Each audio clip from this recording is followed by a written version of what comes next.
Պատասխան դատարան երբ մոտ 3 ամիս առաջ հարցի վերաբերյալ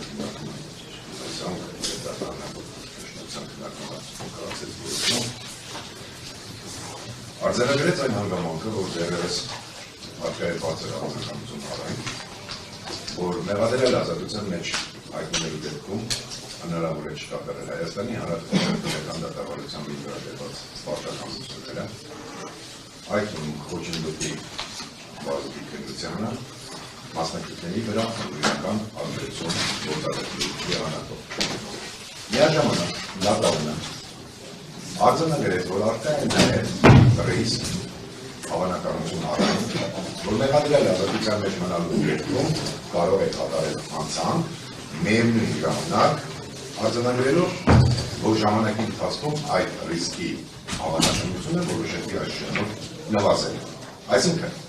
այս պայմանությամբ մենք ունենք երկու հիմք, մեկը բարձր հավանականությամբ, մյուսը ոչ բարձր հավանականությամբ։ Եթե մենք հայաց գցենք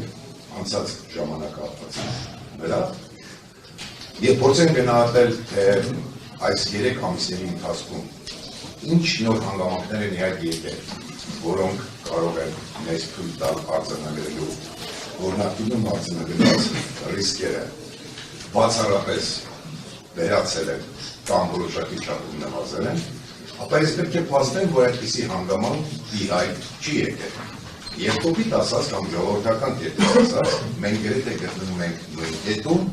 ինչ գտնվում ենք այն բանին, երբ առաջի անգամ խորհրդի երկարաձգման հարց քննարկվեց։ Հետևաբար, պատվաժողովներ, ես գտնում եմ, որ դատարանի կողմից մոտ 3 ամիս արձանագրված հիմքերը նույն ռիսկայնությամբ պահպանվում են, դրանք որևէ կերպ չեն նվազել, ավելի չեն զերոացել, եւ հետևաբար գտնում եմ,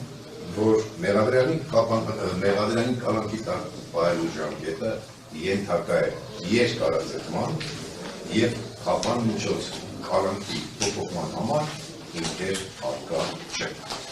Դրա հետ միաժամանակ հարկ եմ համարում անդրադառնալ այսպես ասած դատարանի կողմից ցուցաբերված ջանասիրությամբ։ Բոլորիս աչքի առջև է, որ անցած 3 ամիսների ընթացքում դատարանը ներողություն խնդրում մեծ արտոնքով ջանք չի խնայել հնարավորինս սերմ ժամկետում նիստեր նշանակելու մոտ ժամկետում նիստեր նշանակելու ուղղությամբ եւ ջանք չի խնայվել, որ դատարկությունը կամ առնվազն նախնական դատալսումները թույլ տվեք ասել տեղում չգործեն։ Բայց օբյեկտիվ թե սուբյեկտիվ պատճառներով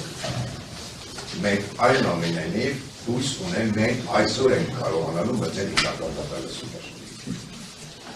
Նաև ուզում եմ արձանագրել, որ անցած ժամանակահատվածում չի կայացել, եթե հիշողություններ չի դավաճանում երկու դատական նիստ։ Ասված երկու մի դեպքում մեղադրյալը չեն ներկայացել, բայց այդ դատական նիստը տեղ ունեցավ հարցեր քննարկվեցին, եթե ճիշտ է հիշում։ Ամեն դեպքում այդ օրենք նիստ չի կայացել, եւ երկրորդ դեպքը, եթե հիշողություններ չի դավաճանում, պաշտպանները չեն ներկայացել։ Երկրորդը ճիշտ եք ասում։ Ես բացարձակ նպատակ չունեմ ինչ-որ մեղադրանքի շակերտների մեջ մտքեր հնչեցնել, իմ գործընկեր պաշտպանների հանդեպ, ես նշեցի օբյեկտիվ թե սուբյեկտիվ պատճառներով, բայց այնուամենայնիվ այս հանգամանքների համադրմամբ պետք է արձանագրել, որ դատարանի կողմից ցուցաբերվել է բավարար ջանասիրություն, նիստերը ժամանակին հնարավորինս ավելի ուղիղ ժամանակահատվածում կատարել։ Ուզում եմ ևս մեկ հանգամանք ասել։ Եթե մեծ առումով փորձենք գնահատել, թե ինչ փոփոխություն է ունեցել, ապա դա այն է միակ հանգամանքը, որ մեղադրյալը ևս 3 ամիս գտնվել է կալանքի տակ։ Առաջ ընկնելով, համոզված լինելով, որ հարգելի պաշտպանները այս հանգամանքը բարձրաձայնելու են եւ փորձելու են այս իմ կարծիքն է հանգամանքով ներկայացնել, որ ինքները միգուցե այս առումով նվազեն են, բայց ուզում եմ ցույց տնել ջրավեկ դատարանի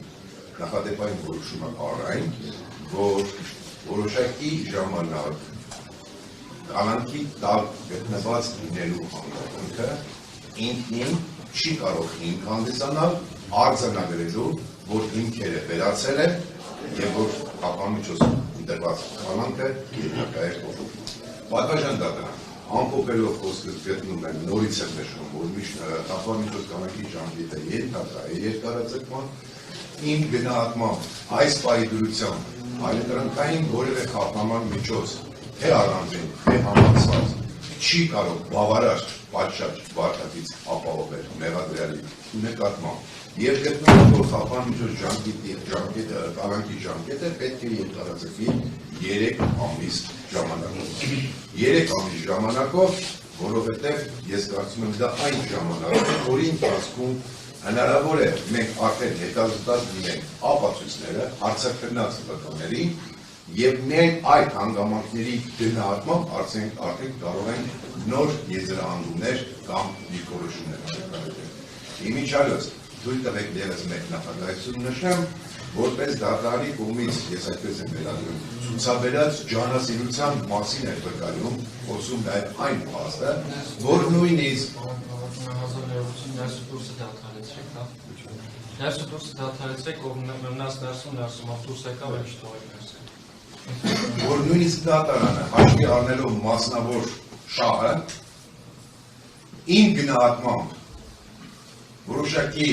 վերապահումներով անդրադարձավ կամ գնահատեց քրեական դատավարությամբ սահմանված այն կարգավորմանը, որ ապացույցները պետք է հետազոտվեն այն հերթականությամբ, որը որ կողմն է ներկայացնում, նույնիսկ շրջանցեց դա եւ որոշեց, որ պետք է հարցաքննենք վտանելու։ Եվ այս հանգամանքը եւս մեկ անգամ վկայում է, որ թե առնվազն դատարանը եւ հավատացնում եմ նաեւ հանրային կողմը որևէ նպատակ չունի ավել մեկ վայրկյան մեղադրյալին կալանքի տակ պահելու։ Հարցը հետեւյալն է, օբյեկտիվ գնահատում, արդյոք հիմքերը վերացել են։ Պատասխանում եմ, որ ոչ։ Շնորհակալություն ասելու Շնորհակալություն Պատվարժան դատարան, միանալով գործընկերոջս մեծ բան ստեղծության ավելացնեմ, տեսեք, քրեական դատավարության օրենսգրքի 117-րդ հոդվածը հստակ սահմանում է, որ եթե խափանման միջոցի գործողության ընթացքում փոփոխվել կամ վերացել են կիրառված խափանման միջոցի իրավաչափության պայմանները, բարոյական իրականացնող մարմինը արդեն իր օրենքով նախատեսված լիազորությունների շրջանակում կարող է փոփոխել կամ վերացնել խափանման միջոցը, հիմա պատվարժան դատարան տեսեք, քրեական այս վարույթի դատաքննության ընթացքում դեռևս որևէ ապացույց չի հետազոտվել։ Իսկ բովանդակային առումով քրեական վարույթի դատական քննությանը խոչընդոտելու հետաքրքրություն, այսպես ասած, եւ իմաստ իրականում կա, ինչի համար պատվարժան դատարան, որովհետեւ սույն քրեական վարույթով կան վկաներ, որոնք տվել են ցուցմունքներ, որոնք մեղադրական բնույթի են մեղադրյալի նկատմամբ, այսինքն հայտնել են այնպիսի տեղեկություններ, որոնք վերդիկտ կայացնելու համար ունեն իրական նշանակություն։ Եվ մեղադրյալը ազատության մեջ գտնվելու պայմաններում իրականում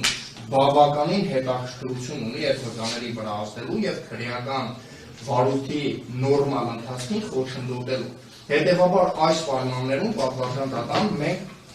գտնում ենք, որ առկա է մեղադրյալի վրա Հայաստանի Հանրապետության քրեական դատավարության օրենսգրքով, ինչպես նաև դատարանի որոշմամբ իր վրա դրված պարտականությունները չկատարելու բավականաչափ բարձր ռիսկ։ Ուստի այս պայմաններում պատվարժան դատարան ես եւս կարծում եմ, որ կիրառված խափանման միջոցը փոփոխելու եւ վերացնելու հիմքերը բացակայում են եւ ցանկանում եմ նաեւ անդրադարձ կատարել մեկ հանգամանքի, որոնք այս անցած 3 ամիսների ընթացքում բավականաչափ ծավալուն անդրադարձ է կատարել թե պաշտպանության կողմը եւ թե բարոյական իրականացնող մարմինը։ Տեսեք, խոսքը վերաբերվում է մեղադրյալի առողջական վիճակին։ Պաշտպանները բավականաչափ բարձրացրին այս հարցը տարբեր դատական նիստերի ընթացքում եւ դատարանը ընդառաջ գնալով նշանակեց համապատասխան ոլորտի փորձաքննություն եւ մենք բոլորս ականատես եղանք համապատասխան փորձաքննությանը, որ կալանքի կրմանը խոչընդոտող որևէ հիվանդություն առկա չէ։ Այսինքն այս մասով կառավարության որոշմամբ սահմանված հիվանդությունների ցանկում ըստ էության չկա։ Եվ դատարանի կողմից գործադրված ջանքերը այս հարցի լուծման համատեքստում եւս բավականին բարձր են, այսինքն դատարանը իրենից կախված ամեն ինչ արել է այս հարցը եւս լուծելու տեսանկյունից։ Ուստի պատվարժան դատարան այս մասով մեղադրանքի կողմը գտնում է նաեւ, որ հիվանդությունները մեղադրյալի եւ ներկայացված փաստաթղթերը չեն կարող չեզոքացնել կիրառված խափանման միջոցի հիմքերը եւ պայմանները։